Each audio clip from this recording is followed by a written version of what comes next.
ইসলামী সমাজ বিনির্মাণ করার জন্য আমাদের করণীয় কি এবং আমাদের বর্জনীয় কি সেই ব্যাপারে আমি কথা বলবো ইনশাআল্লাহ।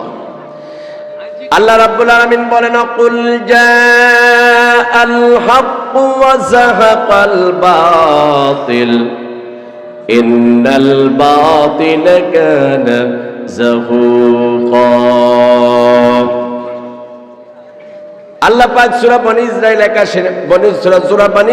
81 নম্বর আয়াত আল্লাহ পাক বলে দিলেন, হে রাসূল আপনি বলে দেন যে সত্য সমাগত, মিথ্যা দূরীভূত। আর সত্য তো দূরীভূত হওয়ারই কথা, এটা থাকার কথা না। মিথ্যা দূরীভূত হওয়ার কথা, এটা থাকার কথা না, মিথ্যা দূরীভূত হয়ে যাবে। অতএব এই আলোকে আমি আপনাদেরকে কিছু কথা শোনাতে চাই। এই পৃথিবীতে রাসূল করিম সাল্লাল্লাহু আলাইহি সাল্লাম যখন আগমন করেছিলেন মক্কাতে, তখন পরিবেশটা ছিল অত্যন্ত জঘন্য পরিবেশ, একটি নিকৃষ্ট পরিবেশ, আনসিভিলাইজড একটি সমাজ ছিল। সিভিলাইজেশন ওখানে নাই বললেই চলে। ওখানে নোংরামি, জেনা, খুন, ব্যভিচার, অত্যাচার, জুলুম, নির্যাতন যা ছিল সব ছিল। প্রকাশ্যে জেনা, প্রকাশ্যে খুন, নারীদেরকে বেজ্জতি করা, শিশুদেরকে হত্যা করে জীবন্ত কবর দেওয়া, এগুলা সেখানে প্রচলিত ছিল। রাসূলুল্লাহ সাল্লাল্লাহু আলাইহি সাল্লাম, আল্লাহ পাক রাসূল কারীম সাল্লাল্লাহু আলাইহি সাল্লামকে এই সমাজের মধ্যে পাঠালেন। পাঠিয়ে আল্লাহ পাক বললেন যে আমি আপনাকে 40 বছর পরে দাওয়াত দেওয়ার সুযোগ করে দিলাম, নবুয়তের দায়িত্ব দিয়ে দিলাম। এখন আপনি এই সমাজটাকে পরিষ্কার করুন, এই সমাজটাকে সুন্দর করুন। আর এই সুন্দর করার পদ্ধতি আপনার মন মস্তিষ্ক দিয়ে হবে না। আপনি কি করবেন? আমি যেই কিতাব আপনাকে দেব, এই কিতাবের মধ্যে আমি যা বাতলে দিব, যা বলবো, সেই অনুযায়ী আপনি গোটা জাতিকে দাওয়াত দিবেন এবং সত্যের প্রতি আহ্বান করবেন।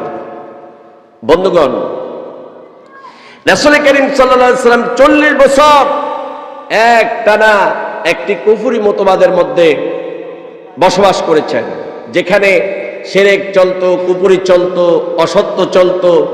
রাসূলের সামনে অনেক মানুষ খুন হয়েছে, রাসূলের সামনে শিরক হচ্ছে, মূর্তি পূজা হচ্ছে। রাসূলুল্লাহ কখনো এর বিরুদ্ধে কোনো প্রতিবাদ করেন নাই, দাওয়াতও দেন নাই, কোনো কথা বলেন নাই। কারণ কি? কারণ হচ্ছে রাসূলুল্লাহ কি দিয়ে দাওয়াত দিবেন? তার কাছে কোনো পুঁজি নাই, তার কাছে কোনো দলিল নাই, আদিল্লা নাই, কিচ্ছু নাই। কি দিয়ে দাওয়াত দিবেন? আল্লাহ রাব্বুল আলামিন যখন বললেন ওয়া আনজির আশীরাতাকাল আকরাবিন, আল্লাহ পাক দায়িত্ব দিলেন, কোরআন দিয়া দায়িত্ব দিয়া দিলেন। আর বললেন, হে রাসূল আপনি এখন আপনার নিকট আত্মীয় স্বজন যারা আছে তাদেরকে আপনি প্রকাশ্যে দাওয়াত দেওয়া শুরু করে দেন। এতদিন পর্যন্ত গোপনে গোপনে দাওয়াত দিয়েছেন, এখন আর দাওয়াত গোপনে গোপনে দেওয়ার সুযোগ নাই। আপনি এখন থেকে প্রকাশ্যে আপনার নিকট আত্মীয় স্বজনকে আপনি দাওয়াত দিয়ে দেন। রাসূল করিম সাল্লাল্লাহু আলাইহি সাল্লাম এই দাওয়াত নিয়ে আসলেন প্রকাশ্যে জাতির কাছে। রাসূলুল্লাহ সাল্লাল্লাহু আলাইহি সাল্লাম পাহাড়ের উপরে উঠলেন, উঠে সেখানে দাঁড়িয়ে বললেন, এই মক্কার লোকেরা, হায় বিপদ, হায় বিপদ, মুসিবত, মুসিবত। লোকেরা বলল, কিসের মুসিবত? আরে মুহাম্মদ সাল্লাল্লাহু আলাইহি সাল্লাম তো জীবনে একটা মিথ্যা কথা বলে নাই, তিনি আলামিন, তিনি সত্যবাদী, জীবনে একটা মিথ্যা কথা বলে নাই, বাজে কথা বলে নাই, ওয়াদা ভঙ্গ করে নাই, আমানতের খেয়ানত করে নাই। এই লোকটি জীবনে মিথ্যা কথা বলে না, এখন তার মিথ্যা কথা বলবে না, অবশ্য কোনো বিপদ দেখেছে, এই জন্যই আমাদেরকে বিপদ বিপদ বলে চিৎকার দিচ্ছে। সেজন্য চতুর্দিক থেকে কুরাইশ বংশের লোকেরা ছুটে আসলো রাসূলুল্লাহর এই বাণী শোনার জন্য, যে হে মুহাম্মদ সাল্লাল্লাহু আলাইহি সাল্লাম তুমি বলো কি বিপদ, কি মুসিবত, কেন তুমি আমাদেরকে ডাকলা? আল্লাহ রাসূল বললেন, আমার চাচারা, আমার বংশের লোকেরা আমার আত্মীয় স্বজন, আমার প্রতিবেশী, আমার নিকট আত্মীয় স্বজন, শুনে রাখো, আমি দেখতে পাচ্ছি এই পাহাড়ের চতুর্দিকে তোমাদের জন্য অস্ত্র ধারণ করে একটি বাহিনী দাঁড়িয়ে আছে, যে কোনো মুহূর্তে তোমাদের উপর আক্রমণ করবে। এই কথা বিশ্বাস করো কিনা? বললেন, মুহাম্মদ সাল্লাল্লাহু আলাইহি ওয়াসাল্লাম, জীবনে একটা মিথ্যা কথা বলো না, আমানতের খেয়ানত করো না, ওয়াদা ভঙ্গ করো না। তোমাকে আজীবন আমরা বিশ্বাসী বলে জেনে এসেছি, আজকে তুমি মিথ্যা কথা বলবা, আমরা এটা বিশ্বাস করি না। অবশ্যই বলো, আমরা তোমার কথা শুনবো, তোমার বিপদটা কি? বললেন, হে মুহাম্মদ, হে কুরাইশ বংশের লোকেরা, এই আকাশের মালিক আল্লাহ, এই জমিনের মালিক আল্লাহ, তোমাদের মালিক আল্লাহ। তোমরা সেই আল্লাহকে বাদ দিয়া নিজেদের মন গড়া মূর্তি বানাইয়া সূর্যের পূজা, চন্দ্রের পূজা, তারকারাজির পূজা এগুলা করছো। শোনো, এগুলা সব মিথ্যা। তোমরা এগুলা ছেড়ে দাও, এক আল্লাহর ইবাদত করো। তিনি হলেন তোমাদের একমাত্র রব, তোমাদের সৃষ্টিকর্তা। সে আল্লাহ রব্বুল আলামিনের ইবাদত করো। সেই দাওয়াত নিয়ে তোমাদের কাছে আমি এসেছি, এই জন্য তোমাদেরকে একত্রিত করেছি। আমার বন্ধুগণ, যেই মানুষটির প্রতি অগাধ বিশ্বাস ছিল মানুষের, যারা সকল লোকেরা তারে বিশ্বাসী বলে ডাকতো, সাদেক বলে ডাকতো, আমানতদারি বলে ডাকতো, তারপরে ওয়াদা রক্ষাকারী বলে ডাকতো, এই লোকটা আজকে যখন সত্যের দাওয়াত দিলেন, তখন আবু লাহাব এই জমিন থেকে পাথর উঠাইয়া আল্লাহ রাসূলের কপাল বরাবর নিক্ষেপ করলো। রাসূলুল্লাহর কপাল ফেটে রক্ত ফিঙ্কি মেরে উঠল। দোষটা কিছুই ছিল না। আমার ভাইয়েরা, কিসের দোষ? কোনো সমস্যা ছিল না। সমস্যা শুধু একটাই, সেটা হলো তিনি তাদের মূর্তির বিরুদ্ধে কথা বলেছেন, তাদের আইনের বিরুদ্ধে কথা বলেছেন, তাদের সমাজ ব্যবস্থার বিরুদ্ধে কথা বলেছেন, যার কারণে তারা খেপে গিয়ে আল্লাহ রাসূলকে আঘাত করলো, রক্ত বের করে দিল। তিনি তো নারী ছান না, বাড়ি ছান না, গাড়ি ছান না, ইন্ডাস্ট্রি ছান না, তিনি ক্ষমতা চান না, তিনি মক্কার নেতৃত্ব চান না। তিনি চেয়েছিলেন সবাই যেন একমাত্র কেবলমাত্র আল্লাহ রব্বুল আলামিনের গোলামি করে। এই কারণেই তার উপরে খেপে গিয়া আবু লাহাব পাথর নিক্ষেপ করলো। বলল, হে মুহাম্মদ, তুমি কি আমাদেরকে এই জন্য ডেকেছ? আমরা নেতৃত্ব দেই মক্কা, আমাদেরকে নেতৃত্ব শূন্য করার জন্য তোমার এই পরিকল্পনা? না, বুঝতে পেরেছি, তুমি আমাদের এই বাপ দাদার ধর্মকে নিঃশ্বাস করার জন্যই এই পৃথিবীতে আগমন করেছো। তোমাকে দুনিয়াতে রাখা যাবে না, তোমাকে শেষ করে দিতে হবে। তখন তারা পরিকল্পনা আঁটলো, মুহাম্মদ সাল্লাল্লাহু আলাইহি সাল্লামকে দুনিয়া থেকে বিদায় করে দিবে। রাসূলুল্লাহর দাওয়াতে 12 জন পুরুষ ঈমান আনলো, 4 জন নারী ঈমান আনলো। তার মধ্যে হযরত খাদিজা রাদিয়াল্লাহু তাআলা আনহা প্রথম ঈমান আনলেন।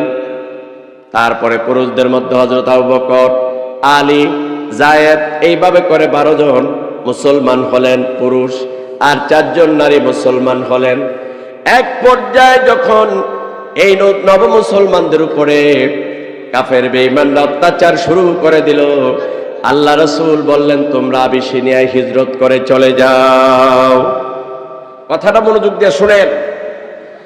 একটি সুন্দর সমাজকে বিনির্মাণ করার জন্য, অসত্যকে এই জমিন থেকে দূরে সরাবার জন্য, মুছে ফেলার জন্য কত ক্লান্ত পরিশ্রম করতে হয়, কত স্যাক্রিফাইস করতে হয়, কত ধৈর্য ধারণ করতে হয়, কত কোরবানি দিতে হয়, এটা জানতে হবে মুহাম্মদ রাসূলুল্লাহ সাল্লাল্লাহু আলাইহি ওয়াসাল্লামের দাওয়াত থেকে। তিনি এসেছেন এই পৃথিবীতে সত্যকে প্রতিষ্ঠিত করার জন্য। এই সত্যকে প্রতিষ্ঠিত করতে গিয়ে মুহাম্মদ সাল্লাল্লাহু আলাইহি ওয়াসাল্লাম বারবার বাধার সম্মুখীন হয়েছেন, নির্যাতনের সম্মুখীন হয়েছেন। কারণ কি?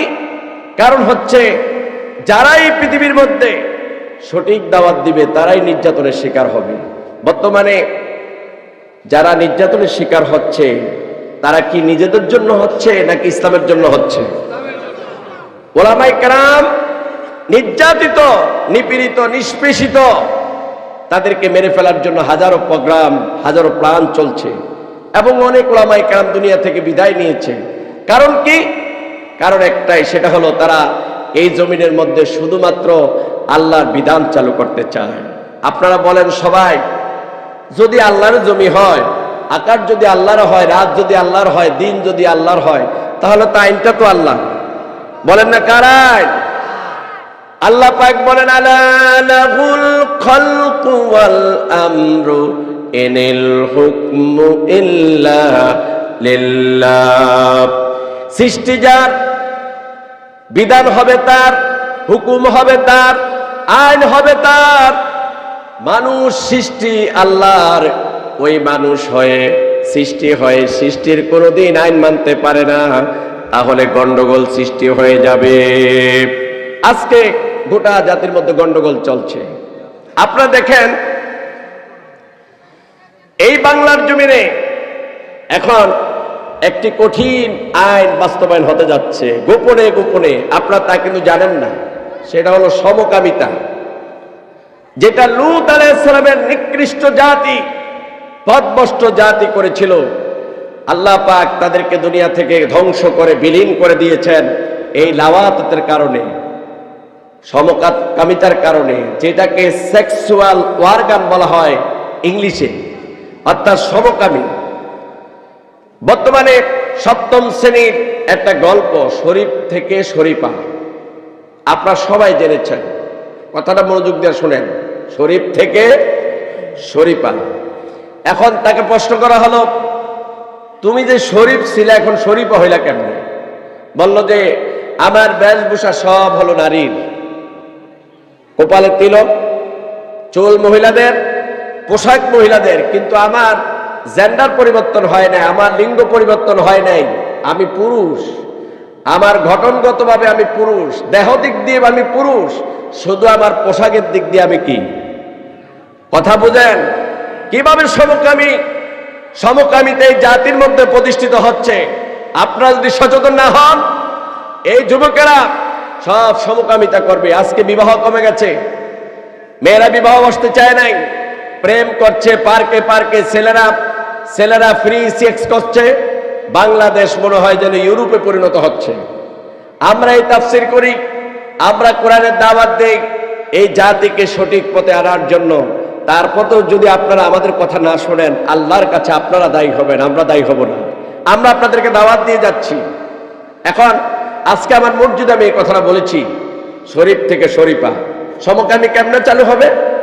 এখন যেই শরীফ এখন শরীফা হয়ে গেল, এই শরীফ মেয়েদের বেশভূষা, আপনারা বলেন তো দেখি, এই শরীফার এখন বিবাহ হবে কার সাথে? মেয়ের সাথে না ছেলের সাথে? জোরে বলেন না কার সাথে? আমার কথা বুঝেন না আপনারা? কার সাথে হবে? ছেলের সাথে হবে। তাহলে শরীফও কি ছেলে, যার সাথে বিয়ে হলো সেও কি? তাহলে কি হয়ে গেল? দুজন হয়ে গেল পুরুষ। এটার নাম হলো সমকামিতা। আপনারা বলেন, আমার বাংলার জমিনে পাগলা কুকুর আছে, কেডি কুকুর আছে, রাস্তা রাস্তায় ঘুরে। কোনোদিন কি দেখেছেন একটা কুকুর আরেকটা কুকুরকে ব্যবহার করতে? জোরাবাজদা না দেখছেন আপনার? একটা পুরুষ কুকুর একটা পুরুষ কুকুরকে কখনো ব্যবহার করতে দেখেছেন? কোন মহিলা কুকুর কোন মহিলা কুকুরকে ব্যবহার করতে দেখেছেন? তাহলে কুকুরও বুঝে যে মহিলা পুরুষ শুধু মহিলাদেরকে ব্যবহার করবে, স্ত্রীকে ব্যবহার করবে। আর পুরুষ কুকুরও বুঝে যে আমি আমার স্ত্রীকে ব্যবহার করব, পুরুষের সাথে আমার মিলামেশা চলে না। এটা কুকুরও বুঝে, একটা সুর বুঝে, একটা পশু বুঝে। আর সৃষ্টি সারা মাখলুকাত, আশরাফুল মাখলুকাত তারা বুঝে না।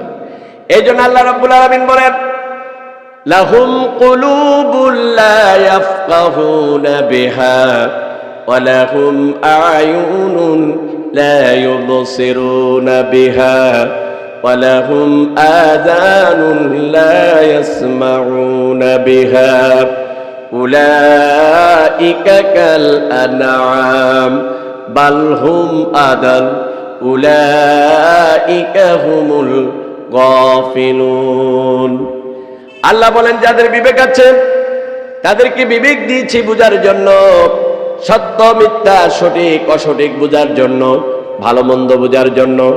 বিবেক দিয়ে সব বুঝলো, কার সম্পদটা দখল করা যায়, কারে ধোকা দিয়া কোটিপতি হওয়া যায়, ওর নারীটারে প্রতারণা করে ভাগিয়ে এনে তাকে ধর্ষণ করা যায়। এইভাবে করে দুনিয়ার সব স্বার্থটা বুঝলো, কিন্তু আমি আল্লাহ রব্বুল আলামিনের হকটা বুঝলো না, আমার দিন বুঝলো না। এই বিবেক দিয়া জ্ঞান দিয়া আল্লাহ পাক বলেন আমি চোখ দিয়েছি দেখার জন্য, এই চোখ দিয়া সব দেখে, সব উপলব্ধি করতে পারে। সিনেমা দেখে, অশ্লীল নারীর ছবি দেখে, কিন্তু আমার কোরআন দেখে দেখে পড়তে পারলো না। আস্তে করে মুখটা ঘুরে নিয়ে গেল।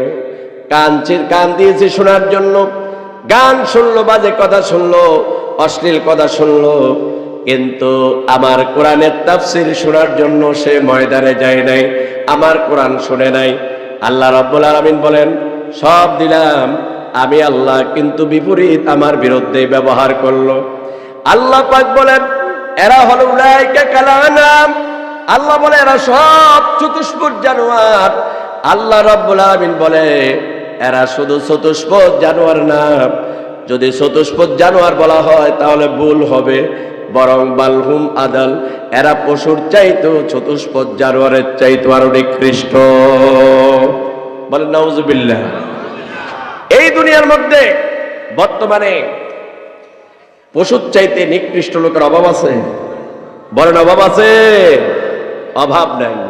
আমি ঢাকা প্রায় সময় রমনা পার্কে এই আপনার ব্যায়াম করতে যাই, একটু হাঁটাহাঁটি করতে যাই, গেলেই সেখানে যাই।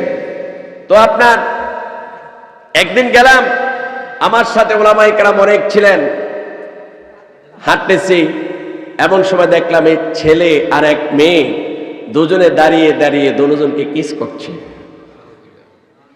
তো আমি বললাম আহারে কোন দেশে বসবাস করি, অথচ মেয়ের পরনে বোরকা আর ছেলেটার একটা বোম্বাস্টিক মার্কা ছেলে, গাল ভিতর যে আছে, মনে হয় গাঁজা টাজা খায়, আর এই মেয়েটাকে প্রকাশ্যে তাকে কিস করছে, প্রকাশ্য তার সাথে জেনার কাজ করছে।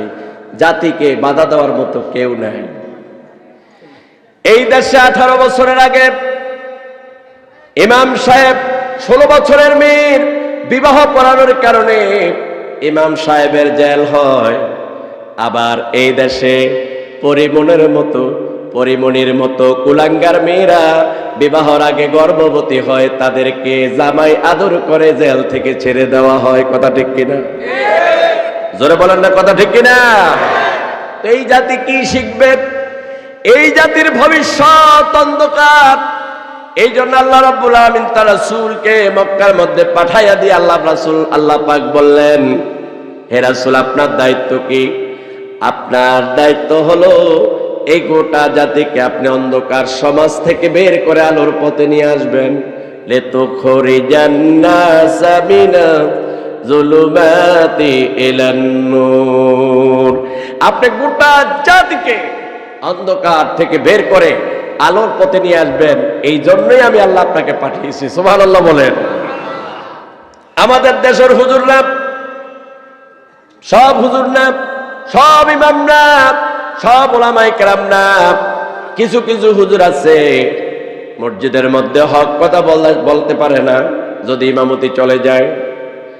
আবার খতিব সাহেব হক কথা বলতে পারে না, যদি ইমামতি চলে যায়, যদি খতিবগিরি চলে যায়। অধ্যক্ষ সাহেব হক কথা বলতে পারে না, যদি চাকরি চলে যায়। আমি বলি এই চাকরি করার চাইতে বাদাম বিক্রি করে ঈমান রক্ষা করা ফরজ। ঠিক কিনা? আজকে বাংলার জমিনে হক কথা কে বলবে? এই জাতিকে কে রক্ষা করবে? সত্যের পথে কে আনবে? রাহাবার কোথায়? যারা রাহাবার ছিল তাদেরকে তিলে তিলে শেষ করে দিল আল্লাহ। এই জন্য ইসলাম কি শেষ হয়ে যাচ্ছে নাকি? জোর বলেন, শেষ হয়ে যাবে? আপনারা কি ভয় পাচ্ছেন নাকি? ইসলাম শেষ হয়ে যাবে? ইসলামের দায়িত্ব কার হাতে? ইউরিদ ইউরিদুনা লিইউতফিউ নূরাল্লাহি বিআফওয়াহিহিম আল্লাহু মুতিম্মু নূরিহি ওয়ালাউ কারিহাল কাফিরুন। আল্লাহ রাব্বুল আলামিন বলেন, তারা চায় তাদের মুখের ফু দিয়া আমার ইসলামের আলোকে, আমার কোরআনের আলোকে নির্বাপিত করে দিতে চায়। আল্লাহ বলেন, তারা যতই মাতামাতি করুক, তাদের মাথার মধ্যে যতই জ্বালা যন্ত্রণা হোক, আল্লাহ বলে আমার ইসলামকে আমি পূর্ণতা দান করে দেব। সুবহানাল্লাহ। এই পৃথিবীতে মুসলমানরা ছিল শ্রেষ্ঠ জাতি, তাদের ঘটনা ছিল আলাদা, গঠন ছিল আলাদা। রোমান বাহিনীর সাথে বারবার যুদ্ধ হয়েছে, মুসলমানদের সাথে বারবার তারা পরাজিত হয়েছে। মুসলমান 3000, কাফেরের সংখ্যা 1 লাখ। মুসলমানের সংখ্যা 30,000, কাফেরের সংখ্যা 1.5 লাখ। বারবার তারা পরাজিত হচ্ছে। রোমের সম্রাট বলল, আমার গোয়েন্দা বিভাগের লোকেরা কোথায়? আসো, আমরা তাদের সাথে লড়াই করছি, আমাদের অস্ত্র কম নাই, শক্তি কম নাই, সৈন্যবাহিনীর কম নাই, অভাব নাই, তাদের সাথে পারি না কেন? কারণটা কি? এর পেছনে কারণ কি? দেখো তো গুরু করে, কারণটা কি? গোয়েন্দা বিভাগের লোকেরা সারা রাত মুসলমানদের ঘরের চতুর্পাশে ঘুরল, ঘুরে ঘুরে সকালবেলা জাহাপনার কাছে রিপোর্ট পেশ করলো। জাহাপনা জিজ্ঞাসা করলেন, রোমের সম্রাট জিজ্ঞাসা করলেন, ব্যাপার কি? তাদের সাথে পারি না কেন? অস্ত্র নাই, শস্ত্র নাই, দুর্বল মানুষ, লোক কম, এই লোকগুলোর সাথে পারি না কেন? গোয়েন্দা বিভাগের লোকেরা বলল, জাহাপনা, যেই লোকগুলা দিনের বেলায় বীর বিক্রমের সাথে লড়াই করে, এই লোকগুলার ঘরের চতুর্পাশে ঘুরে ঘুরে দেখেছে, কেউ তো সেজদায় পড়ে আছে, কেউ তো রুকুতে পড়ে আছে, কেউ তো কোরআন তেলাওয়াত করে করে চোখের পানি দিয়ে বুক ভিজিয়ে দিচ্ছে। জাহাপনা, যেই লোকগুলা বীর বিক্রমের মতো দিনের বেলায় লড়াই করে, জিহাদ করে, আবার আরামের ঘুমকে হারাম করে, ক্লান্ত শ্লান্ত বডি নিয়ে তারা ঘুমায় না, তারা এই ক্লান্ত বডি নিয়ে তারা রাতের বেলাও ইবাদত করে, প্রভুর সাথে, প্রভের সাথে প্রেম করে। যেই লোকগুলা দিনের বেলায় বীর বিক্রমের মতো লড়াই করে, রাতের অন্ধকারে প্রভুর প্রেমে লিপ্ত থাকে, সেজদা দিয়া চোখের পানি ছেড়ে দিয়া কাঁদে, জাহাপানা, এই লোকগুলার এই অস্ত্র দিয়া কোনোদিন পরাজিত করা যাবে না। এই লোকগুলোর চরিত্র নষ্ট করে দিতে হবে। এই মুসলমান, এই থেকে শুরু হলো মুসলমানদের চরিত্র হরণ করার কঠিন পায়ে তারা চলল। কি? মুসলমানদেরকে নারী ঢুকিয়ে দাও, মুসলমানদের মধ্যে নারী ঢুকিয়ে দাও, তাদেরকে এই নারী লোভী বানিয়ে দাও। তখন বললো যে এখন আমরা কি করব? বললো আমাদের এই দেশে তো সুন্দরী সুন্দরী অনেক নারী আছে, তাদেরকে উলঙ্গ করে রাস্তায় ছেড়ে দাও।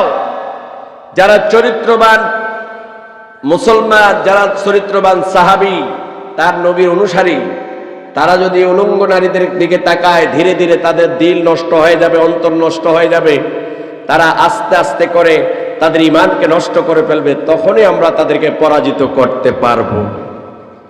তাই হলো মুসলমান, তাই হয়ে গেল।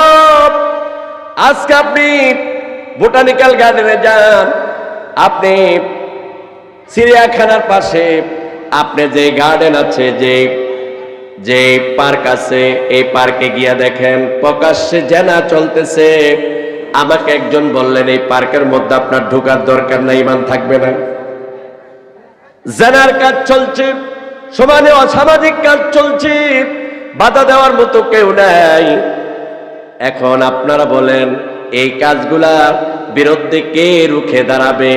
আপনিও যদি ঘরের দরজা বেড়ে ওনার মধ্যে বসে বসে শুধু তসবিহ পড়েন সুবহানাল্লাহ সুবহানাল্লাহ, আরেকজন যদি মসজিদের কর্নারে বসে শুধু চোখ মুজে মুজে জিকির করে, আরেকজন যদি মাজারের মধ্যে পড়ে শুধু পীর সাহেবের খেদমত করে, এই জাতিকে রক্ষা করার দায়িত্ব নিবে কে? কে নিবে? আল্লাহ নিবে নাকি? আল্লাহ এসে আপনারে প্লেট ভরে ভাত দিবে, আপনি খান। হ্যাঁ, এই জাতিকে রক্ষা করার দায়িত্ব আপনার আর আমার। এটা কে বলছে? আল্লাহ পাক বলছে, ওয়ালতাকুম মিনকুম উম্মাতুন ইয়াদউনা ইলাল খায়র ওয়া ইয়া'মুরুনা বিল মা'রুফি ওয়া ইয়ানহাউনা আনিল মুনকার। তোমরা হলো উত্তম জাতি, তোমাদের মধ্যে উত্তম জাতি হলো তোমরা, কারণ তোমাদেরকে আমি কোরআন দিয়েছি। তোমরা কি করবে? এই জাতিকে সত্যের দাওয়াত দিবে, অসৎ কাজ থেকে নিষেধ করবে, সঠিক দাওয়াত দিবে, ভালো কাজের আদেশ দিবা, আর খারাপ কাজ থেকে নিষেধ করবা। এটা তোমাদের সকলের দায়িত্ব, নাকি শুধু আনসারীর দায়িত্ব? বলেন কার দায়িত্ব? এখানে কারা কারা মুসলমান আছেন দেখি হাত তোলেন তো দেখি। দুই হাত তোলেন, দুই হাত তোলেন। সবাই মুসলমান তো? আলহামদুলিল্লাহ। বসেন, হাত নামান। আচ্ছা বলেন, আমাদের সকলের পরিচয় কি? জোর আওয়াজ দেন। আমাদের সকলের পরিচয় কি? মুসলমান। এখন আমাদের দেশে তো ভিন্ন ভিন্ন এই দলে আমরা বিভক্ত হয়ে গেছি। কেউ আওয়ামী লীগ, কেউ বিএনপি, কেউ জাসদ, কেউ জামাত ইসলাম, কেউ চরমোনাই, কেউ এই শর্ষিনা, কেউ জনপুরি, কেউ অমক পিসাবের মুরিদ, আলাদা আলাদা হয়ে গেছে। যদি জিজ্ঞাসা করে আপনি কোন পন্থী? আমি কৌমি পন্থী। আপনি কোন পন্থী? আমি আলিয়া পন্থী। আপনি কোন পন্থী? আমি হলাম ল্যাংটা বাবার মুরিদ। আপনি কোন কোন পীরের মুরিদ? আমি লোডা বাবার মুরিদ। কথা ঠিক কিনা? পরিচয় দেয় এটা। আচ্ছা আপনারা বলেন, পরিচয় কি এটা হবে, নাকি মুখ ফুলে বলতে হবে যে আমি একজন মুসলিম? ঠিক কিনা? যারা বলে আমার পরিচয় কি? মুসলমান। আমার পরিচয় হলো মুসলমান। আমার পরিচয় দলের না। যদি মুসলমান এক হয়ে যায়, এক হয়ে যায়, মুসলমান যদি ঐক্যবদ্ধ হয়, আল্লাহ পাক বলছে ওয়ালা তাহিনু ওয়ালা তাহজানু ওয়া আনতুমুল আ'লাউনা ইন কুনতুম মুমিনিন। কোনো ভয় নাই, কোনো চিন্তা নাই। তোমরা যদি মুমিন হও, আমি আল্লাহ তোমাদেরকে সাহায্য করব। সুবহানাল্লাহ বলবেন না? আমাদের দেশে দেওয়ানবাগিরে বসাইছে ইহুদিরা। কথা বলেন না কেন? ঠিক কিনা? দেওয়ানবাগি কি পৃথিবীর মধ্যে আছে? বোম্বাস্টিক মার্কা প্যাট নিয়ে এখন শুয়ে আছে, ফেরেশতারা যা করার তাই করছে। এখন আপনারা বলেন, এই বাংলার জমিনে অনেক ইহুদি মার্কা পীর বসে আছে, যারা নিজেদেরকে বলে যে আমরা ইসলামকে পুনর্জীবন দান করার জন্য এসেছি। আচ্ছা আপনারা বলেন, ইসলামকে পুনর্জীবন দান করার কোনো দরকার আছে? ইসলামকে পরিপূর্ণ করে দিয়েছেন কে? যারা বলেন না কে? ইসলাম তো পরিপূর্ণ। ইসলাম আল্লাহর পক্ষ থেকে কমপ্লিট হয়ে এসেছে। আবার ইসলামকে পুনর্জীবন দেবে এমন বেয়াদব বাংলাদেশের মধ্যে কে আছে? ইহুদিরা সমানে বসায় দিছে, এটার এক জায়গায়, ওটার আর এক জায়গায়। তোমরা ফতুয়া দাও, জিহাদ করা জায়েজ নাই। আবার আরেক শ্রেণীর লোক নামছে, বলে যে তোমরা বলবা যে জিহাদের ময়দানে যাওয়া যাবে না। তারপরে সরকারের মানব রচিত যত আইন আছে এগুলার বিরুদ্ধে কোনো কথা বলা যাবে না, তোমরা এই কথাগুলো বলো। মুআজ রাদিয়াল্লাহু তাআলা আনহুকে রাসূলুল্লাহ সাল্লাল্লাহু আলাইহি ওয়াসাল্লাম বলেন, মুআজ, এমন একটা সময় আসবে যখন ঈমান টিকে রাখা বড় কঠিন হয়ে যাবে, বড় কঠিন হয়ে যাবে। অতএব ঘুষ থেকে, উপঢৌকন থেকে, সুদ থেকে বেঁচে থেকো। বললেন এমন একটা সময় আসবে তুমি যদি হক কথা বলো, হয়তো তুমি জেলে যাবে, আর নতুবা তোমাকে হত্যা করা হবে। সেটা চলছে কিনা? জোর বলেন, চলছে কিনা? মুআজ বললেন, ইয়া রাসূলুল্লাহ, কি এই সময়টা যদি চলে আসে তাহলে আমি কি করব? বলল, তখন ওই যে ঈসা আলাইহিস সালামের জাতি যখন এই হকের দাওয়াত দিচ্ছিলেন, শিরকের বিরুদ্ধে, কুফরের বিরুদ্ধে, তাওহীদের পক্ষে যখন দাওয়াত দিচ্ছিলেন, তখন ঈসা আলাইহিস সালামের উম্মতদেরকে এই জমিনের মধ্যে রেখে করাত দিয়া টেনে টেনে তাদেরকে দ্বিখণ্ডিত করে ফেলে দিয়েছে। শোনো মুআজ, এত কষ্ট দিল, এত অত্যাচার করলো, তারপরও তাদেরকে আল্লাহ পাকের দিন থেকে এক চুল পরিমাণও সরাতে পারে নাই। শোনো মুআজ, কুফরি মতবাদে বিশ্বাসী হয়ে আল্লাহর বিরুদ্ধে আইন মেনে বেঁচে থাকার চাইতে হক কথা বলে শহীদ হয়ে দুনিয়া থেকে চলে যাওয়া তোমার জন্য সবচাইতে উত্তম কাজ। সুবহানাল্লাহ। অতএব আজকে এই জাতিকে হকের দাওয়াত কে দিবে? কে দিবে? আমি আপনাদের সম্মুখে কিন্তু জোর করে কথা বলছি, আমার মাইক কাজ করছে না। আমি কথা যে বলছি, জোর করে কথা বলছি, মাইক যত ক্লিয়ার, বক্তার আওয়াজ তত ক্লিয়ার, ওয়াজ তত সুন্দর, কিন্তু আপনার মাইক কি মাইক লাগালেন আমার বুঝে আসতেছে না।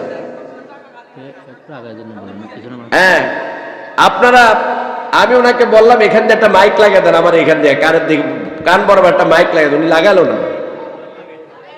জি কই আসে না তো, আমার এদিকে আসতে বলেন, এদিকে আসতে বলেন, এদিকে আসতে বলেন।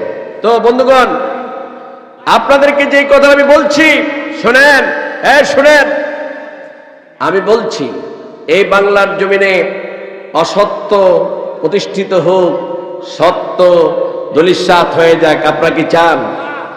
বলেন চান? আপনারা কি চান? আপনারা কি চান? এই জমিনে কোরআনের আইন চালু হোক, আল্লাহর বিধান দিয়া এই জমিনের মধ্যে মানুষেরা চলুক, সমাজ চলুক, রাষ্ট্র চলুক, ব্যক্তি চলুক, ব্যবসা চলুক। আপনারা কি এটা চান? জোরে বলেন চান? কারা কারা দেখি, কারা কারা চান? আলহামদুলিল্লাহ বলেন আলহামদুলিল্লাহ। আমাদেরকে আপনারা একটু জায়গা করে দেন, মানুষ জায়গা হচ্ছে না, আপনারা একটু সামনে গিয়ে জায়গা করে দেন, যে সামনে জায়গা আছে আর একটু জায়গা করে নেন, মানুষ আসতেছে, মানুষকে বসতে দেন। এই ক্যামেরা পড়বে, এদিকে বসো, এই দেখো, এই ছেলেরা বসো, সুন্দর হয়ে বসো। তো বন্ধুগণ, আমি আপনাদেরকে এই কথাগুলো শোনাচ্ছি ঈমান থেকে। আল্লাহ পাক বলছেন, ওয়াকুল জাআল হক ওয়া যাহাকাল বাতিল ইন্নাল বাতিলা কানা যাহুকা। আপনি বলেন সত্য সমাগত, মিথ্যা দূরীভূত। আর মিথ্যা তো দূরীভূত হবেই, হরই কথা, এটা থাকবে না। এই পৃথিবীতে ইসলামের বিরুদ্ধে আজীবন ষড়যন্ত্র চলছে, এখনো চলছে। ইসলাম কি আছে নাকি গেছে? ভবিষ্যতে জোরে বলেন না, ভবিষ্যতে নাকি চলে যাবে? ফেরাউন ইসলামকে শেষ করে দিতে চেয়েছিল, সেই শেষ হয়ে গেছে, ইসলাম আছে, ঠিক কিনা? নমরুদ ইসলামকে শেষ করে দিতে চেয়েছিল, সে দুনিয়া থেকে বিদায় হয়ে গেছে, জুতার বাড়ি খায়া দুনিয়া থেকে বিদায় হয়েছে, তার বংশ শেষ হয়ে গেছে, এখন ইসলাম আছে। আবু জাহেল চেয়েছিল মক্কাতে মুহাম্মদ সাল্লাল্লাহু আলাইহি ওয়াসাল্লামকে হত্যা করে তার মতবাদকে প্রতিষ্ঠিত করতে, কিন্তু আল্লাহ পাক তাকে শেষ করে দিয়ে এখন মক্কাতে একজন কাফেরও নাই, আল্লাহ পাক 100% মুসলমান বানিয়ে দিয়েছে। ইসলাম ছিল, ইসলাম আছে, ইসলাম থাকবে, শুধু ইসলাম বিরোধীরা থাকবে না, ঠিক কিনা? আমি আপনাদেরকে বলতে চাচ্ছি, আপনি এমন ভাবে কাজ করেন যাতে করে মৃত্যুর পরে মানুষ আপনার জন্য কাঁদে। আমি কোরআনের পাখির জানাজায় গিয়েছিলাম। কোরআনের পাখির ছিলেন তো আপনারা? দেখি বলুন তো কি? আল্লামা দেলোয়ার হোসেন চাইদি, ঠিক কিনা? জোরে বলে না কেন, ঠিক কিনা? কি ভয় লাগে নাকি? কোরআনের পাখির জানাজায় গিয়েছিলাম। যুবকগুলা মাটির মধ্যে গোর মেরে কাঁদতেছে, চোখের পানি ছেড়ে ছেড়ে মানুষ কাঁদতেছে, কেউ বেহুশ হয়ে যাচ্ছে। এমন জীবন করিও ঘটন, মরিবে তুমি, মরিলে হাসিবে তুমি, কাঁদিবে ভুবন। এমন জীবন কর গঠন। কোরআনের পাখি 50টা বছর যাবত কোরআনের দাওয়াত দিল, মৃত্যুর পরে তার প্রমাণ হয়ে গেল মানুষ তাকে কত ভালোবাসে। হাজারো যদি তারে ধর্ষক বানাও, খুনি বানাও, এই গোটা জাতির কেউ বিশ্বাস করে না কোরআনের পাখি দর্শক, ঠিক কিনা? বিশ্বাস করেন আপনারা? তার মতো ভালো লোক কে আছে? যখনই তার কোরআনের আওয়াজটা কানের মধ্যে বেশি আছে, তখন মনে হয় যেন অন্তরের মধ্যে হেদায়েতের আলো ঢুকতেছে। সুবহানাল্লাহ, হেদায়েতের আলো ঢুকতেছে। এই ভালো মানুষগুলা আজীবন কাজ করে যাবে, তাদের কোনো দোষ নাই। একটাই দোষ, কারণ হলো তারা ইসলামের পক্ষে দাওয়াত দেয়। এই জন্য ইসলাম বিরোধী শক্তিরা তাদেরকে সহ্য করতে পারে না। আল্লাহ পাক কোরআনুল কারীমের মধ্যে বলেছেন, ওয়ামা নাকামু মিনহুম ইল্লা আইয়ুমিনু বিল্লাহিল আজিজিল হামিদ।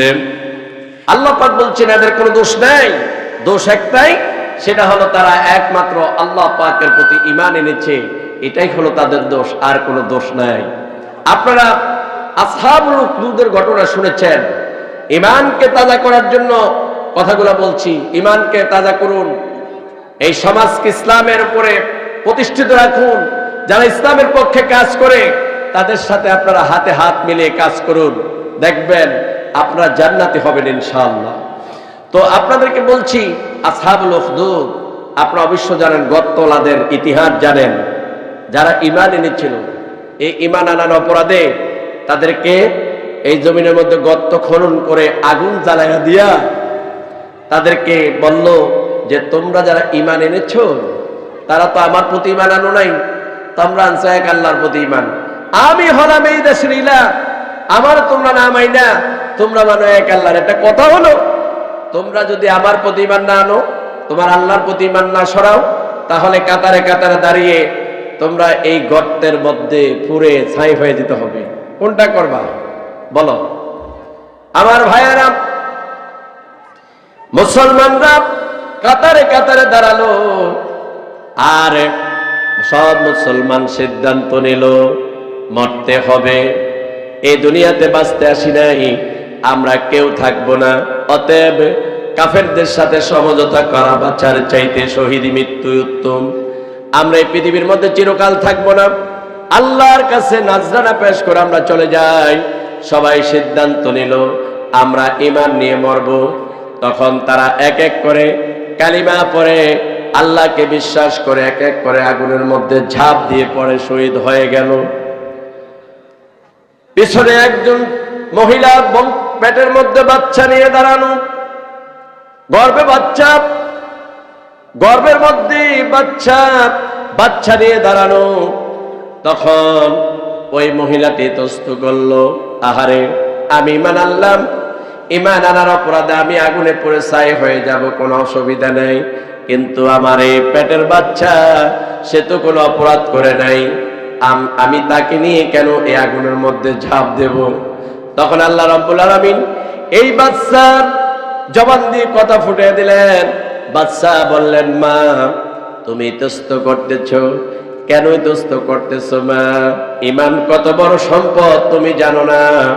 যারা ঈমানের জন্য পূর্বে আগুনের মধ্যে ঝাঁপ দিয়ে শহীদ হয়ে গিয়েছে, আমি দেখতে পাচ্ছি তারা আল্লাহ রব্বুল আলামিনের জান্নাতের মধ্যে বসে আছে।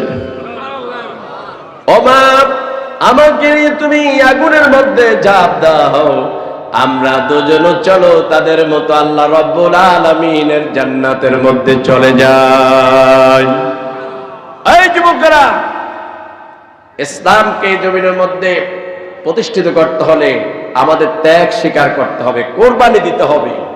আমাদেরকে আল্লাহর সাথে ওয়াদা করতে হবে যে আল্লাহ, আমাদের জীবন, আমাদের সম্পদ, আমাদের মান, আমাদের পরিবার, যা কিছু আছে সব তোমার জন্য উৎসর্গ করে দিলাম। পারবেন আপনারা বলতে এটা?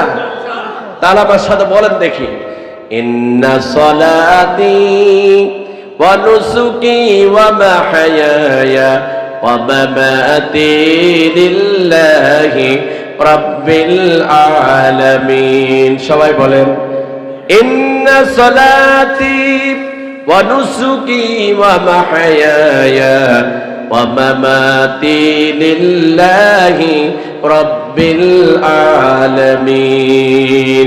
নিশ্চয় আমার নামাজ, আমার কুরবানি, আমার জীবন, আমার মৃত্যু জগৎ সমূহের মালিক আল্লাহ রাব্বুল আলামিনের জন্য আমি উৎসর্গ করে দিলাম, আল্লাহর জন্য উৎসর্গ করে দিলাম। এই ওয়াদা করে যদি ময়দানে আসতে পারি, আমাদের সাথে থাকবে কে? বলেন কে থাকবে? জোরে বলেন কে থাকবে? ভাইরা, কিছুদিন আগে আপনাদের এই ডিসেম্বরের সম্ভবত এই 10 তারিখে আমি একটা মাহফিল করতে আসছিলাম ফেনী ছাগলনাইয়া। তো রাত্রে আমি যাই নাই, অবরোধ ছিল, অবরোধের কারণে আজ যেতে পারি না। সকালবেলা আপনাদের ট্রেনে করে আমি আমার চাঁদপুর 8টা প্রোগ্রাম ছিল, আমি সেখানে এই চাঁদপুর ট্রেনে করে সাগরিকা ট্রেনে করে আমি সেখানে গিয়েছিলাম। অপেক্ষা করছিলাম আপনাদের স্টেশনের মধ্যে, ফেনী স্টেশনের মধ্যে। যেখানে বসে আছি আমার সাথে বসা ছিলেন বড় মসজিদের হাফেজ সাহেব। বড় মসজিদের হাফেজ সাহেব ছিলেন তো? বড় মসজিদের হাফেজ সাহেব। আমরা দেখলাম এইভাবে শুধু ঝুলতেছে, তা আমি মনে করছি যে এটা মনে দুর্বল। এখন দেখলাম না, এটা তো দুর্বল, খুব মজবুত, এটা কিন্তু ঝুলতেছে এইভাবে। আর মাছ, পুকুরে যে মাছগুলা ছিল এই মাছগুলা শুধু লাফানো শুরু করলো। তখন বুঝতে পারলাম যে ভূমিকম্প হচ্ছে, ভূমিকম্প হচ্ছে। তখন আমি চিন্তা করলাম 5% ভূমিকম্প হলো। আর যদি আল্লাহ পাক আরেকটু মিটার বাড়িয়ে দিতেন, বিশাল বিশাল বিল্ডিং গুলা সব তছনছ হয়ে যেত। এই পৃথিবীর, এই বাংলাদেশের সব কিছু তছনছ হয়ে যেত। পুরান ঢাকা যেভাবে ঘন ঘন ভবন তৈরি করে গেছে, এগুলা সব মাটির সাথে মিশে যেত, মানুষের স্বপ্ন সব নিস্বার হয়ে যেত। আল্লাহ রাব্বুল আলামিন এগুলা বোঝাতে যাচ্ছেন, বান্দারে ইচ্ছা করলে মুহূর্তের মধ্যে আমি তোমাদেরকে বেনিশ করে দিতে পারি, এই নিয়ে বাহাদুরি করো। এজন্য দুনিয়ার বাহাদুরি বড় বাহাদুরি না, তোমরা সব বাদ দাও, আমার রাস্তায় জীবন দাও, আমি তোমাদেরকে জান্নাত দান করে দেব। ইন্নাল্লাহা আশতারা মিনাল মুমিনিনা আনফুসাহুম ওয়া আমওয়ালাহুম বিআন্না লাহুমুল জান্নাহ। আল্লাহ বলেন, আমার মুমিন বান্দাদের জান এবং মাল দুটি ক্রয় করে নিয়েছি, আর এর বিনিময়ে আমি আল্লাহ তাদেরকে জান্নাত দিয়ে দিয়েছি। অতএব কিসের চিন্তা? আমরা যারা ঈমান এনেছি, আমরা তো আল্লাহর জন্য ঈমান এনেছি। আপনারা সবাই জান্নাতে যেতে চান না? বলেন যান কিনা? তো কি কি নিয়ে জান্নাতে যাবেন বলেন তো দেখি। আপনি মসজিদে গিয়ে আল্লাহু আকবার বলেন, মসজিদে গিয়ে আল্লাহু আকবার ধ্বনি দেন, আর মসজিদের বাহিরে এসে আপনি কি বলছেন?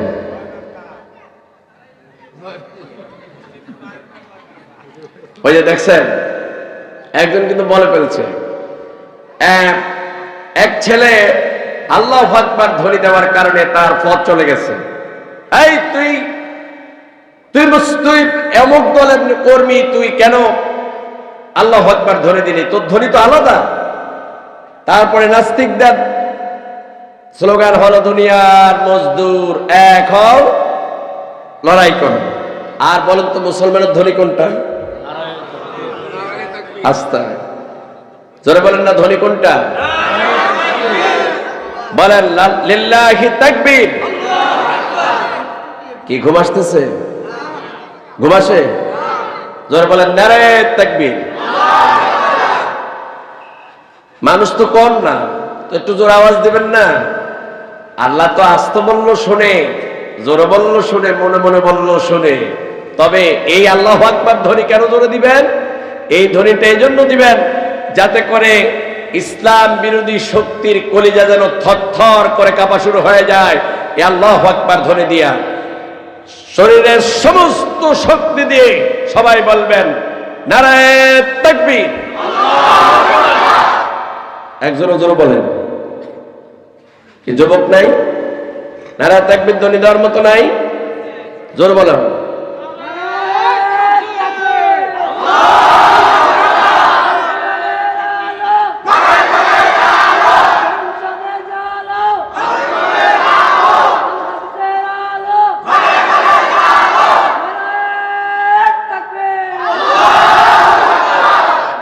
মুসলমান ধ্বনি দিবে মসজিদে যেটা তার রাজনৈতিক দলের স্লোগান সেটাই হবে। কথা ঠিক কিনা?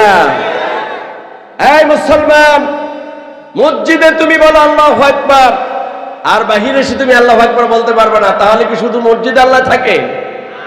জোরে বলেন, মসজিদ আল্লাহ, জমিন আল্লাহ, আল্লাহ সব জায়গায় আল্লাহর ধ্বনি দিতে হবে। সকলে আবারও বলেন আল্লাহু আকবার। এই ধ্বনি দিয়ে এগিয়ে যেতে হবে।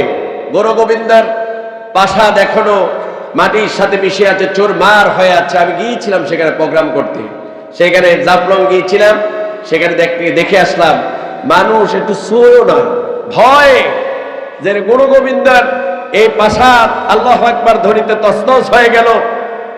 আমরা যদি এটা ধরি তাহলে অসুবিধা আছে। তাহলে তাদের আল্লাহু আকবার ধ্বনির পাওয়ার কতটুকু ছিল? হযরত ওমর রাদিয়াল্লাহু তাআলা আনহু তিনি যখন আল্লাহু আকবার ধ্বনি দিচ্ছিলেন, আবু লাহাব, আবু জাহেল, উতবা, সাইবা, মুগীরা, আবু সুফিয়ান পালানো শুরু করলো আল্লাহু আকবার ধ্বনি শুনে। এটা হচ্ছে মহা ঔষধ। এই দুনিয়া থেকে বাতিল উৎখাতের জন্য, অসত্য উৎখাতের জন্য একটি ধ্বনি ময়দানে, মসজিদে, হাটে, বাজারে একটি ধ্বনি দিতে হবে। সেই ধ্বনিটার নাম কি? জোরে জোরে জোরে জোরে, আরো জোরে, আরো জোরে। এই ধ্বনি মনে থাকবে ইনশাআল্লাহ। যুবকেরা বলো তো, যুবকেরা হাত তোলো, সব যুবক হাত তোলো, সব যুবক হাত তোলো, সব যুবক দুই হাত তোলো। মাশাআল্লাহ, সবই তো যুবক, বিদ্যু নাই, সবাই ঘুমায়। যুবকরা বলো তো, এখন থেকে তোমাদের ধ্বনি কোনটা? একটু দাঁড়াও তো তোমরা, যুবকেরা সব দাঁড়াও, যুবকেরা সব দাঁড়াও, দেখি তোমাদের স্লোগান কোনটা। জোরে বলো তোমরা, জোরে। হইল না তো, আরো জোরে। ময়দানে কোনটা? মসজিদে, সব জায়গায়, আরো জোরে। আজ থেকে কোন দলের স্লোগান দিতে পারবে না, দিবে আল্লাহর ধ্বনি। কার ধ্বনি? সকল দলের রবকে, সকল মানুষের রবকে। আল্লাহ পাকের কথাগুলো বলতে হবে। বসো, আলহামদুলিল্লাহ বলো, আলহামদুলিল্লাহ। এই যুবকদেরকে ইসলামের পক্ষে কাজে লাগাতে হবে, যুবকদেরকে ইসলামের পক্ষে কাজে লাগাতে হবে। যুবকেরা, তোমাদের এই যৌবনকালটা তোমরা এই বাজে ছবি দেখে ফেসবুকে, ইউটিউবে সময় দিয়ে তোমরা জীবনটাকে নষ্ট করবে না। মেয়েদের পিছনে সময় দিয়ে তোমরা জীবনটাকে নষ্ট করবে না। তোমরা আসো, আল্লাহর কোরআনের পক্ষে কাজ করো। কারণ আল্লাহ পাক বলছে, ওয়ানাজ্জালনা আলাইকাল কিতাবা তিবয়ানান লিকুল্লি শাইইন ওয়া হুদান ওয়া রাহমাতান ওয়া বুশরা লিল মুসলিমিন। আল্লাহ বলে, আমি আপনাকে এই যে কোরআন, এই কোরআন দিয়া দিলাম, এই কোরআন দিয়া আমি আল্লাহ এই বান্দার জন্য কোনো কিছু বাকি রাখি নাই। সব কিছু আমি আল্লাহ খুলে খুলে এই কোরআনের মধ্যে বর্ণনা করে দিয়েছি। সব আছে এই কোরআনের মধ্যে, শুধু বান্দা নিতে জানে না, যার কারণে বান্দা বিপদগামী, বিপদগ্রস্ত। বন্ধুগণ, রাসূলুল্লাহ সাল্লাল্লাহু আলাইহি সাল্লাম ধীরে ধীরে দাওয়াত দিলেন। এক এক করে দাওয়াত দিয়া রাসূলুল্লাহ 84 জন পুরুষকে ঈমান আনালেন, আর 12 জন মহিলা ঈমান আনলো। আবার নির্যাতনের স্টেমরুলা শুরু হয়ে গেল।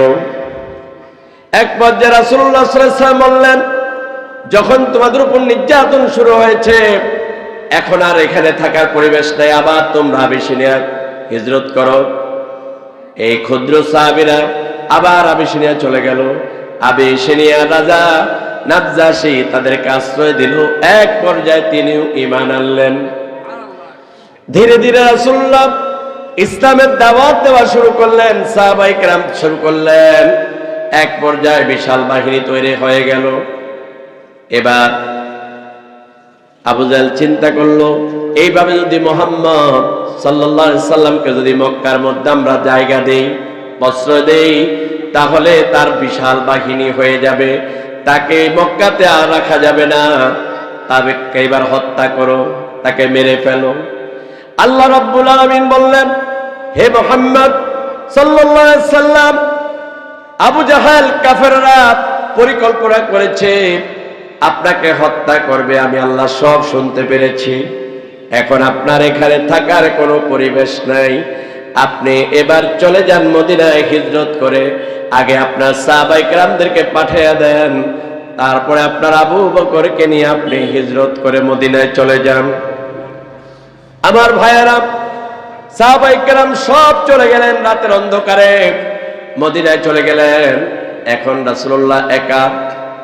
আল্লাহ রাসূল বললেন, আবু বকর, আমি তোমাকে নিয়ে হিজরত করব, তুমি প্রস্তুত থেকো।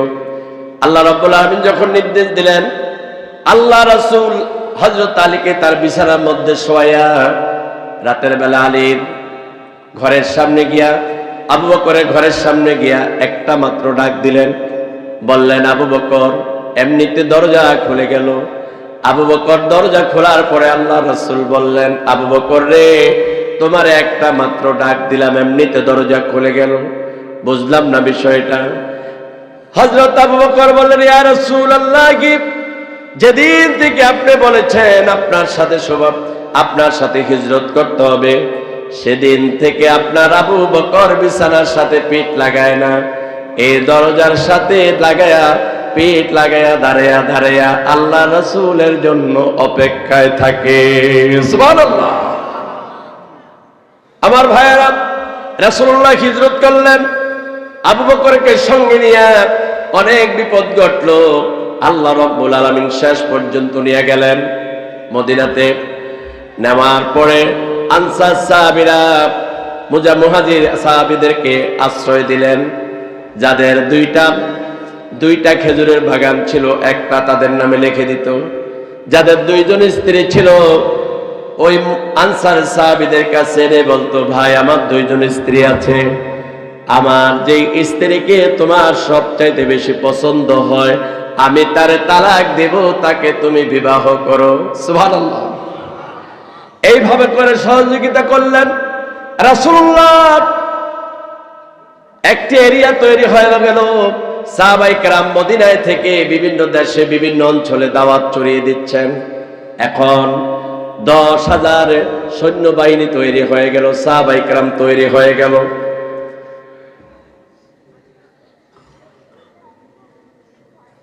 সাহাবী তৈরি হয়ে গেল। রাসূলুল্লাহ সাল্লাল্লাহু আলাইহি ওয়াসাল্লাম 10,000 বাহিনী তৈরি করলেন। পরে রাসূলুল্লাহ সাল্লাল্লাহু আলাইহি ওয়াসাল্লাম বললেন, আসো আমরা এবার মক্কা বিজয় করব।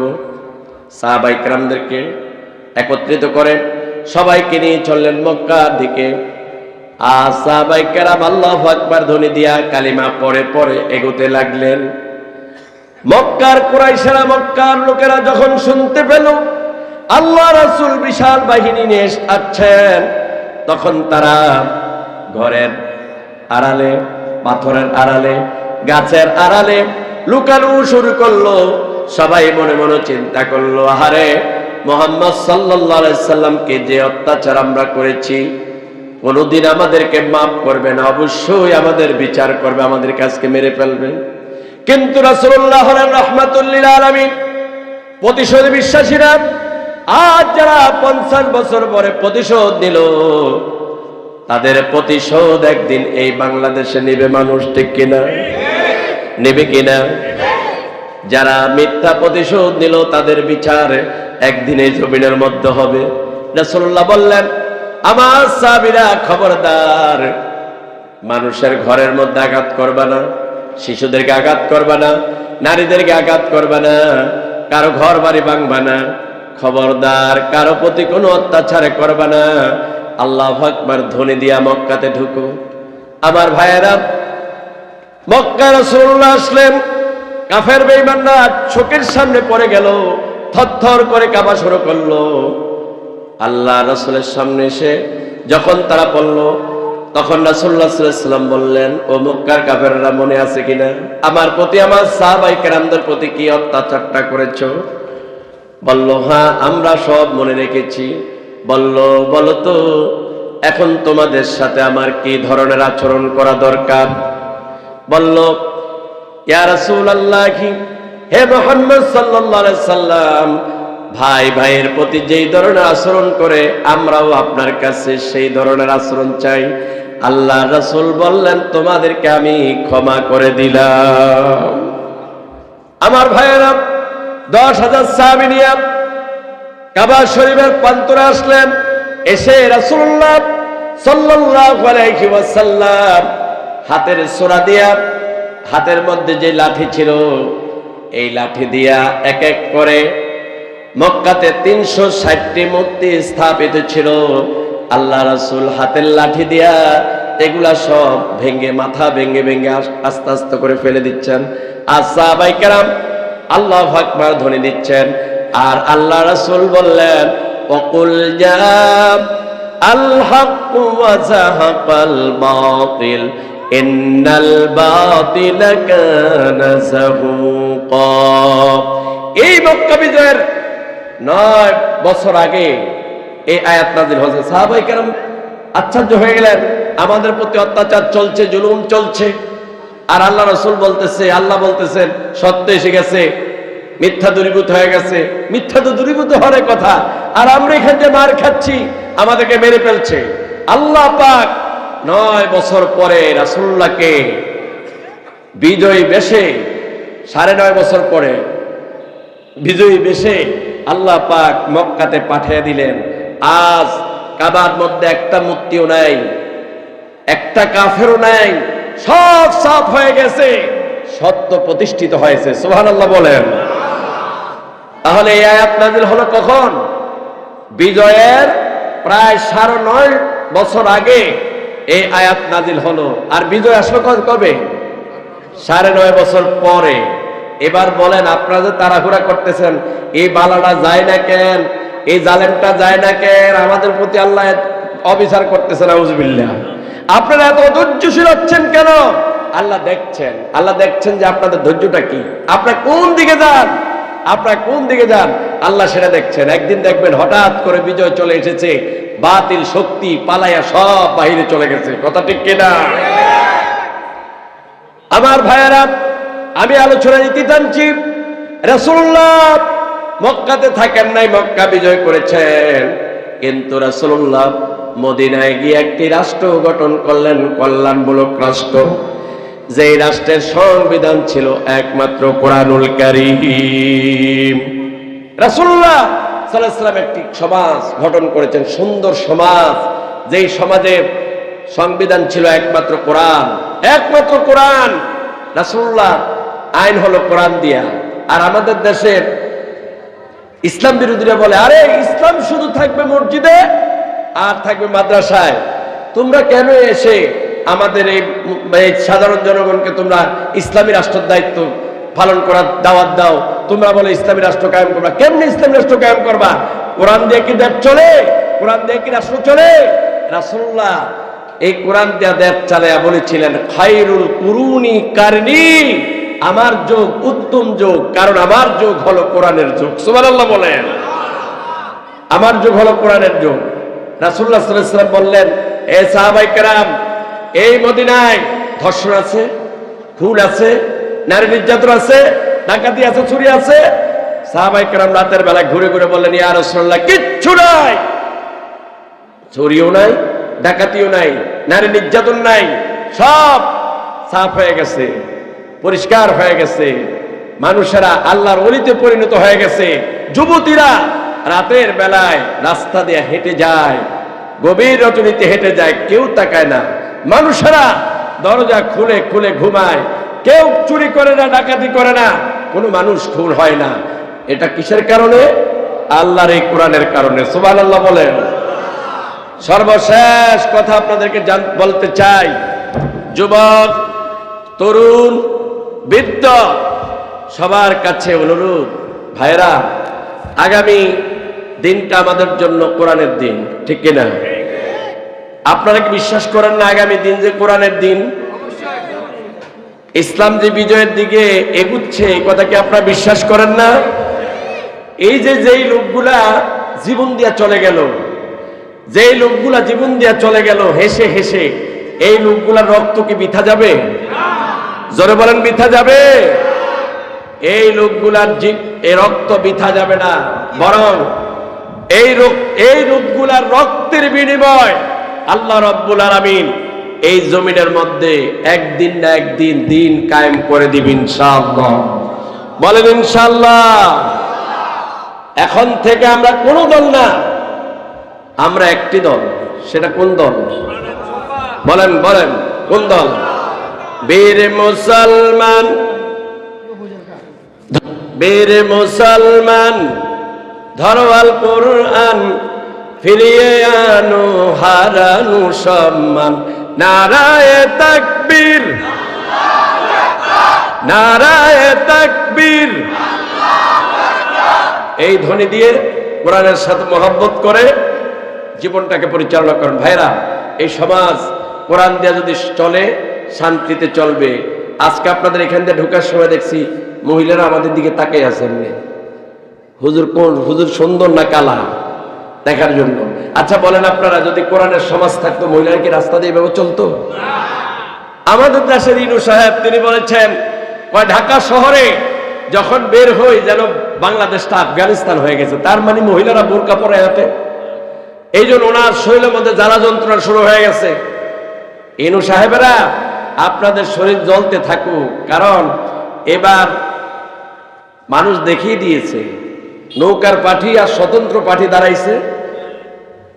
মানুষ ভোট দিয়ে বুঝিয়ে দিয়েছে যে ইনু সাহেব আপনার ভাগে মাত্র 85 ভোট। কথা ঠিক কিনা? জোরে বলেন, কত ভোট? আপনি মেম্বার হওয়ার যোগ্য না, এমপি তো দূরের কথা, আপনি মেম্বার হতে পারেন না। কথা ঠিক কিনা? এই চোরেরা আবার মুসলমানের বিরুদ্ধে কথা বলে, এই চোরদেরকে আল্লাহ একদিন ধ্বংস করবে এই মুসলমানদের হাতে। কথা ঠিক কিনা? শুধু সময়ের একটু ব্যাপার, রাস্তা দিয়ে হাঁটতে পারবে না ওরা। ঠিক কিনা? অপেক্ষা থাকুন মুসলমান, ভয় নাই। জেলের ভয় করে লাভ কি?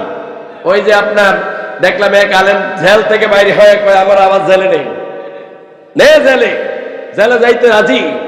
তারপরে এই দেশে রক্তের বিনিময়ে ইসলাম কায়েম হবে।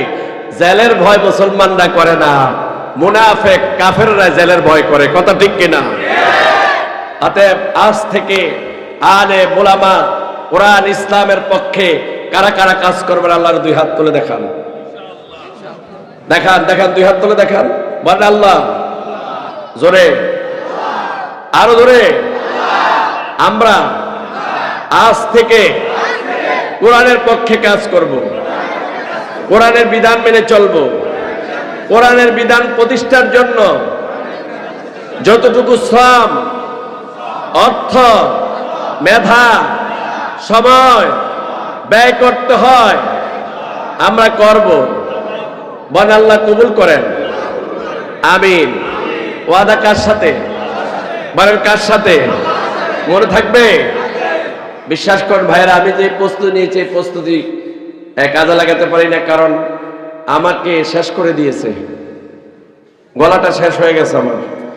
আপনার নিজাম ভাইয়ের প্রতি বা মাহফিল কর্তৃপক্ষের প্রতি অনুরোধ, মাইক হলো আসল পাওয়ার। এই মাহফিলের মাইক ভালো, সব ভালো।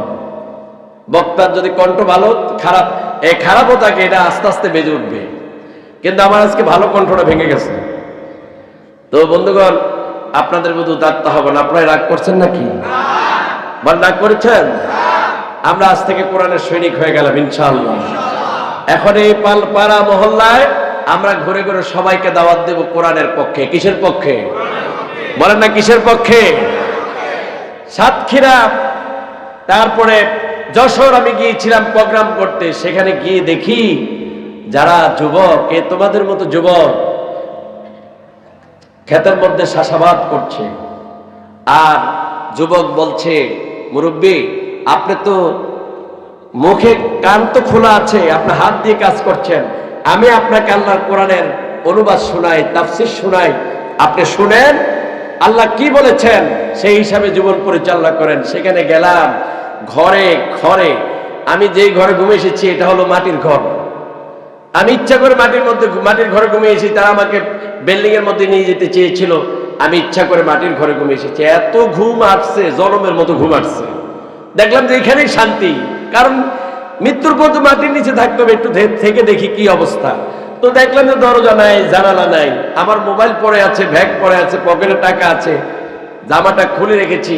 তখন জিজ্ঞাসা করলাম যে আপনাদের এখানে ঘরের মধ্যে দরজা নাই, জানালা নাই? হুজুর শুধু আমাদের ঘরে না, আপনি এখানে ঘুরে ঘুরে দেখেন অনেকের ঘরের মধ্যে দরজা নাই, জানালা নাই। তখন বললাম যে চুরি হয় না? বললাম না, কারো ঘরে চুরি হয় না, কারণ সবাই আল্লাহর কোরআনের সৈনিক। বলবেন না আলহামদুলিল্লাহ? যেখানে কোরআনের পক্ষে কাজ হয়, যেখানে চুরি নাই, ডাকাতি নাই, ধর্ষণ নাই, ব্যভিচার নাই, মদ নাই, ইয়াবা নাই। কথা ঠিক কিনা? জোরে বলেন কথা ঠিক কিনা? মাঝে মাঝে চিন্তা করি, যারা ইয়াবা মানে ধরার জন্য, ইয়াবা খুরদেরকে ধরার জন্য বাস থামে, মাঝে মাঝে আমি যখন ঢাকা যাই দেখি ঢাকা থেকে এই পথে থামাইয়া ব্যাগ চেক করে। একটা জিনিস দেখেছি, জীবনও হুজুরদের ব্যাগ চেক করে না। আলহামদুলিল্লাহ বলেন আলহামদুলিল্লাহ। হুজুরদের ব্যাগ জীবনও চেক করে নাই, এটাকে দেখেছি আমি। তখন চিন্তা করলাম, দেখো তারা জানে যে আমরা ফ্রেশ লোক, ভালো লোক, তারপরও আমাদেরকে কেন জেলে ঢুকায় বুঝে আসে না। কথা ঠিক কিনা? যারা বলেন কথা ঠিক কিনা? তো বন্ধুগণ, সর্বশেষ একটা কথা বলতে চাই।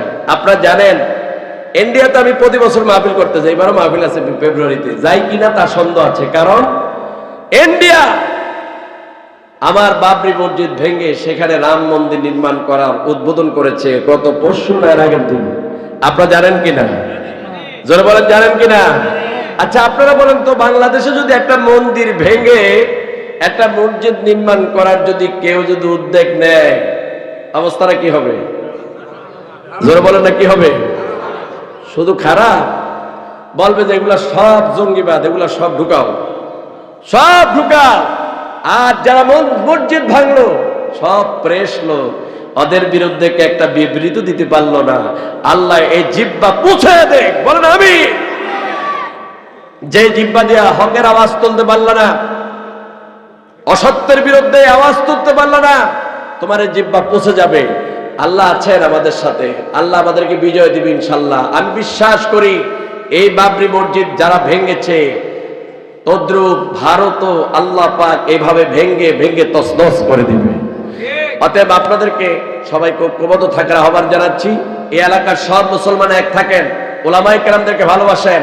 এই যে অধ্যক্ষ সাহেব, সাবেক ভারপ্রাপ্ত প্রিন্সিপাল সাহেব আমার পাশে বসা আছেন, আমি ওনাকে চিনি না, আমার সামনে পাশে দুজন সম্মানিত ব্যক্তি আছেন, ওলামায়ে কেরাম আমার পাশে আছেন। নিজাম ভাই আপনাদের এই এলাকার সন্তান, এখানে ওলামায়ে কেরাম আছেন, এদেরকে আপনারা সম্মান করবেন, ইজ্জত করবেন।